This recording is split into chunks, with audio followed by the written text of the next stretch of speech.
Mabilisang balitaan, komprehensibo at totoo sa loob ng 1 minuto. Simula na ang Diskurso Tidbits. Nakakalula!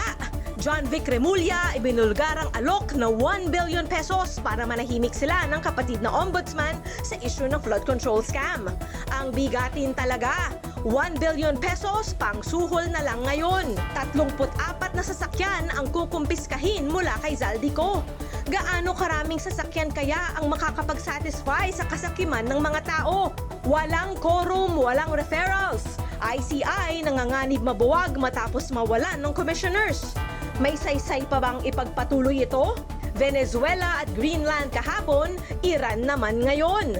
US nagpahiwatig ng military action at airstrikes kung hindi pa rin nila ititigil ang kaguluhan. Talagang pinaninindigan ni President Trump ang pagiging world police ng Amerika. Balitang mabilis, komprehensibo at totoo. Yan ang Diskurso Tidbits. Basahin ang tungkol sa lahat ng yan at sa marami pang ibang nakatutuwa at makabuluhang balita sa diskurso.ph.